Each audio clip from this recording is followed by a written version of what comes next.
Prayers to that driver.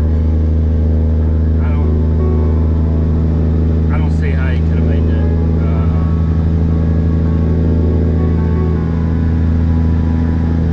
Truck is flipped over, and basically the frame was sitting on the ground. And the whole cab was just compacted. It looked pretty rough. Pretty bad, pretty bad. Sad. Prayers to his family.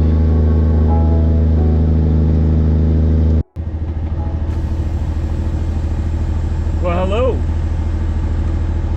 We have made it to the next pickup. I wanted to walk back there and check before I pulled in to make sure I have room to get around. So we should be good. Shouldn't have an issue. But we're supposed to be picking up 20,000 pounds of stuff. I don't know exactly what we're getting, but we'll get this loaded up and then we'll be on the way to Ashburn, Virginia.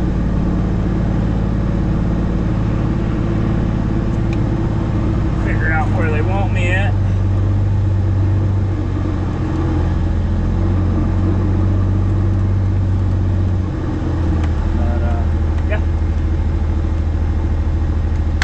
We are right on the airport.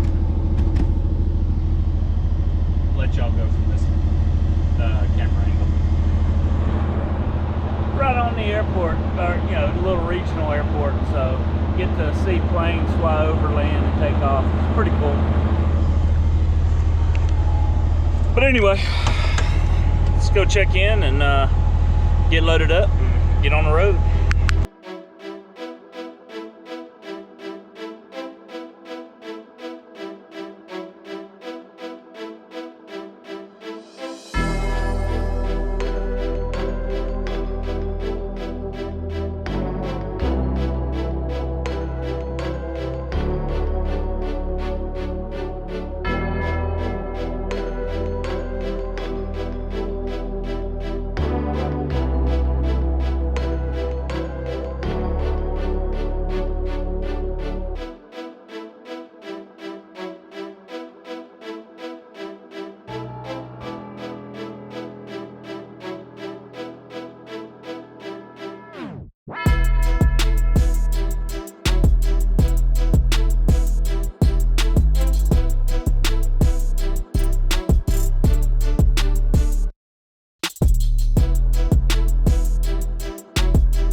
And we are done.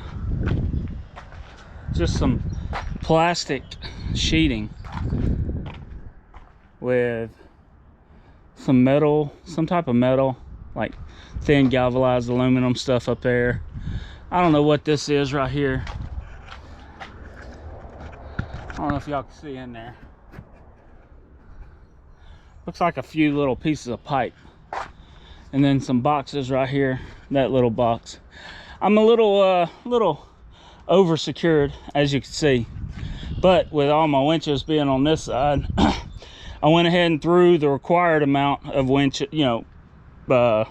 securement I needed for this side, and then I went ahead and threw some on this side. That way it's pulling back this way, because with all the winches over there on that side, everything's pulling down like that. So I went ahead and threw some on this side too. That way it would pull back this way. So we should be pretty good. Took me a little while to get strapped up. Shouldn't have, but being an aviation geek and being right here by the airport, I have to stop and watch every time a plane takes off or a plane lands. I wish I could have got the one on video of the F-18 landing, but I didn't. I got them taken off though, 3 of them. That was cool, watching them kick in afterburner just to get off the ground.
That is pretty cool.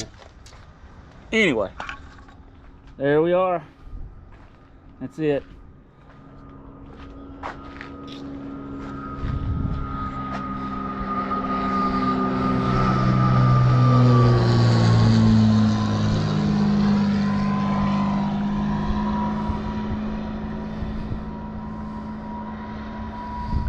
Every time. I went ahead and slid this axle forward one more notch before we got loaded. I was in that notch right there. So I went ahead and put it up here. That way they're as close as possible together. Less wear and tear on the tires, basically. But I guess we'll get on the road.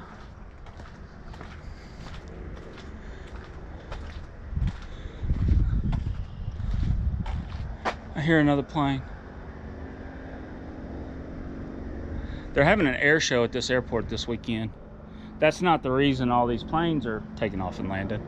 That's not the reason the F-18s are landing either.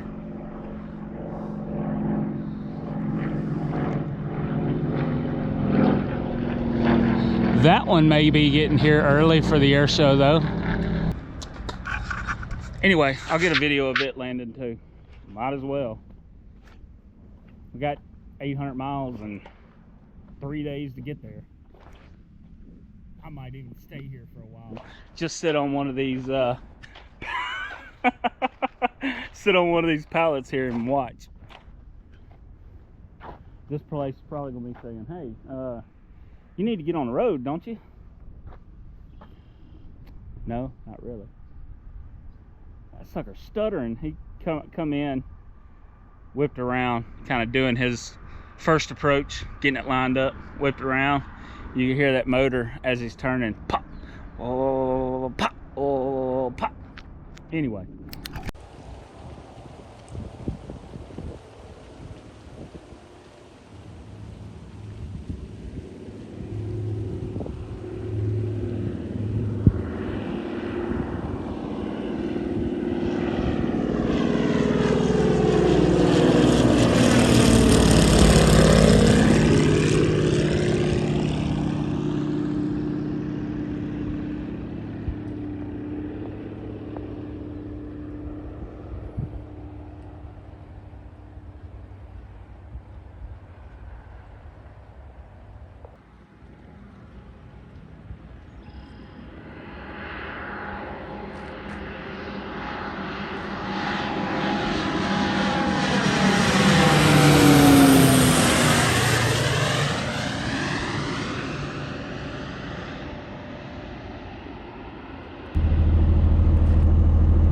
Alrighty, 45 minutes later.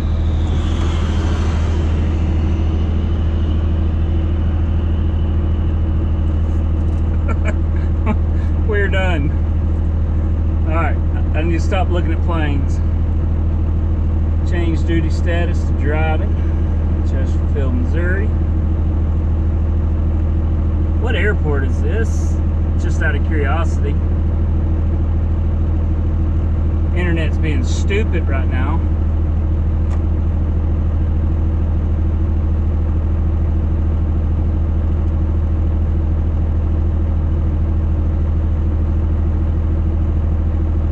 The Spirit of St. Louis Airport.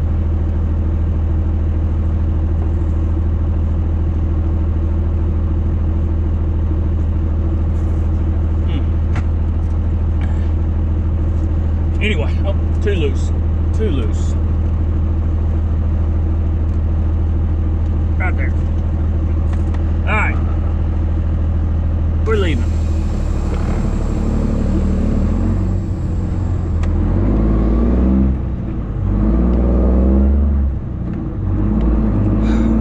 It's nice and cool up here, man. I am glad I'm staying in this area.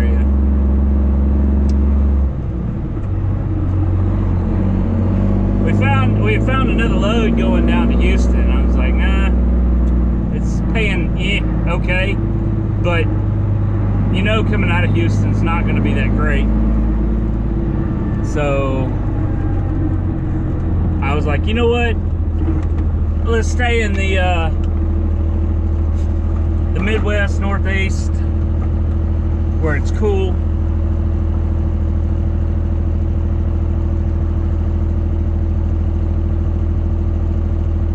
Stay in the money. I didn't want to go back down to Houston where it's hot.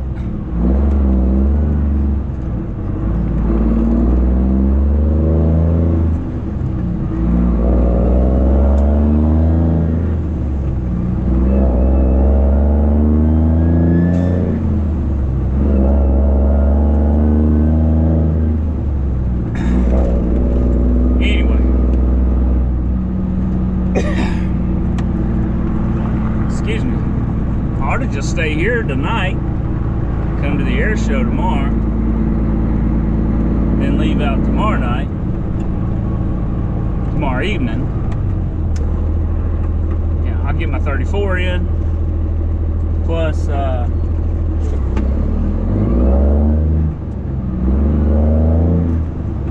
get to see an air show, right? That's what I ought to do, but no, we're gonna get on the road, get over there tomorrow evening, and go ahead and get the preset in. Start Monday fresh. We got another load for Monday coming out of the port, going to Illinois. So it's paying pretty good. It's like right at $4 a mile. This one's paying good too. This one's like $3.40 a mile, I believe, something like that. I would have to double check, but the last one paid decent. Wasn't great, but coming out of South Texas right now, not much is great. It was paying, it's 302 loaded miles, and of course the deadhead to 152 miles from my house down to Laredo. Ate into that a little bit, but anyway, we're gonna get on interstate and start heading east. We'll holler at y'all later.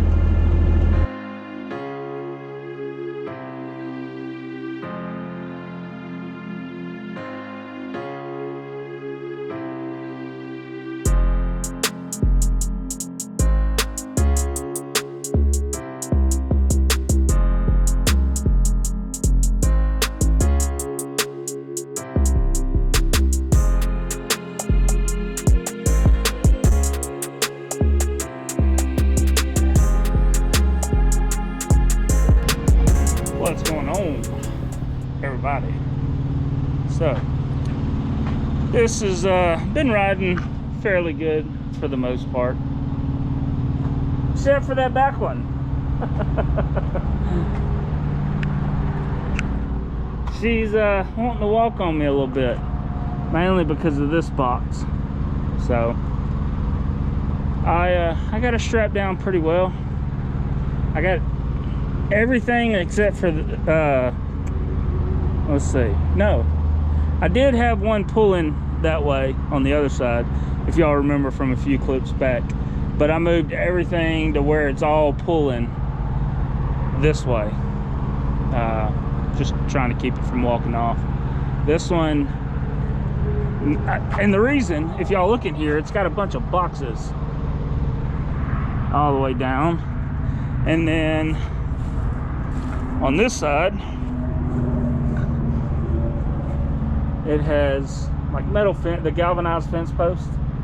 So everything's heavier on this side, so it's wanting to sink down. And then with this being, let me see, I can show y'all real quick. It's just these little plastic sheets. Yeah, it just sinks down into it.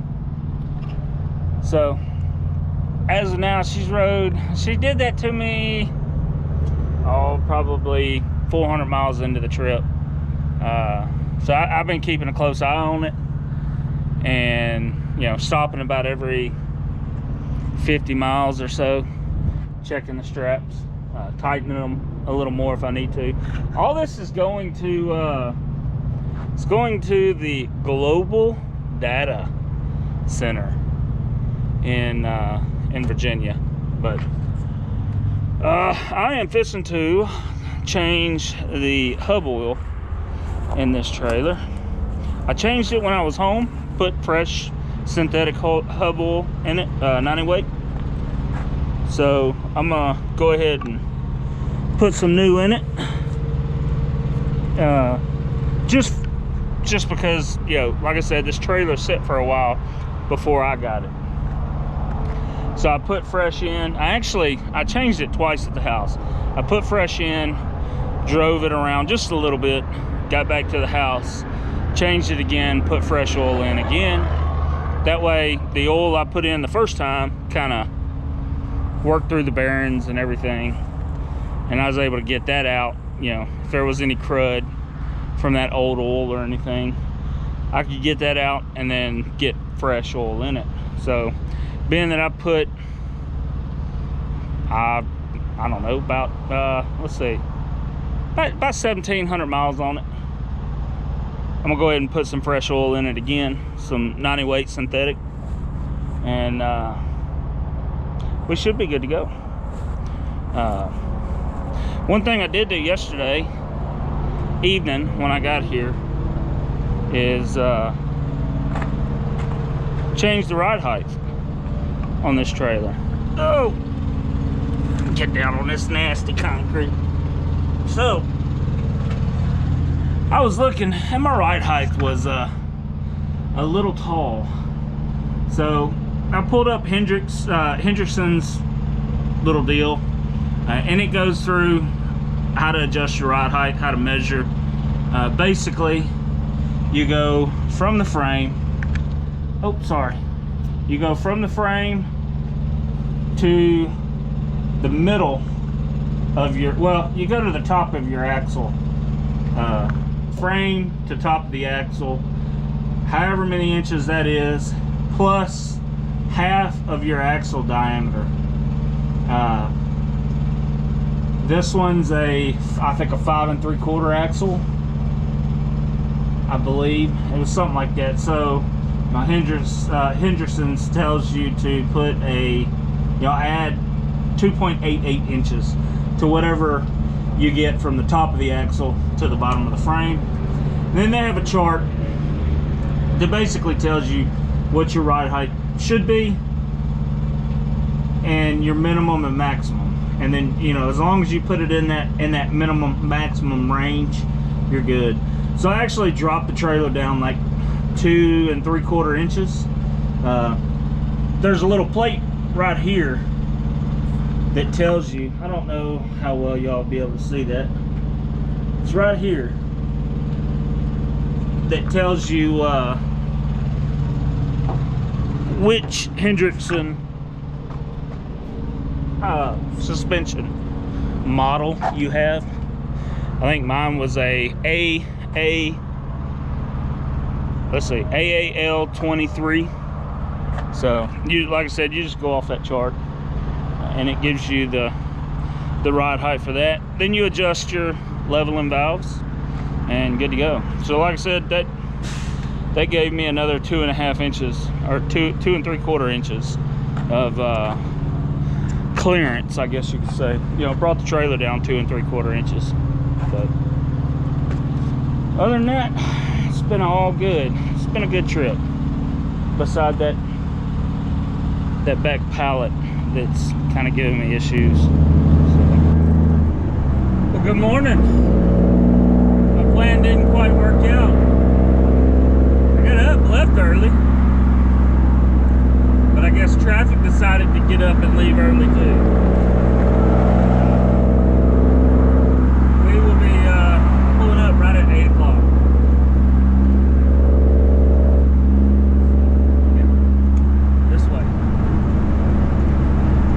So yeah, that kind of sucked, but it is what it is. You get what you get, you don't throw a fit. Yeah. We'll be getting unloaded here real quick. Hopefully, I already talked to them this morning also. They said they got a forklift truck. The fork truck is what they call it. They got a fork truck ready for me.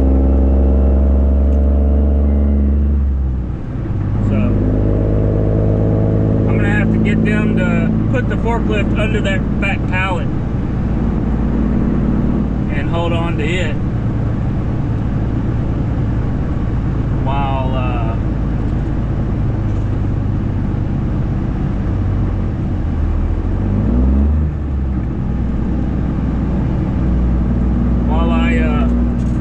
unstrap it. That way it don't roll off. But other than that, we're all good. We'll see y'all here shortly.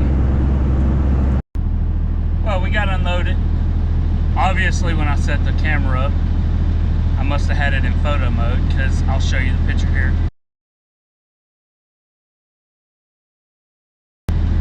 But,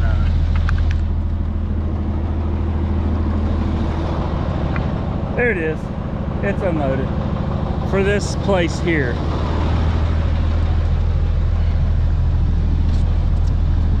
When you need someone to haul your cooling fans for your cooling towers, where you steal America's data, call me. I'm your man. It's just a joke. But yeah, that's what this place is. It's a big data collection center. So yeah, basically I'm aiding in the collection of your data. Anyway, we're gonna get on down the road, get over to the Baltimore port, and get us another load. Appreciate y'all watching. Sorry I didn't do the time lapse. It was slow and painful. The forklift driver was good. He was just real slow. I think he's still kind of new, so he's being really, really careful. Which I would rather have that than a fast and reckless forklift driver. So, anyway, we'll see y'all later. Y'all have a good one. Stay safe. Later.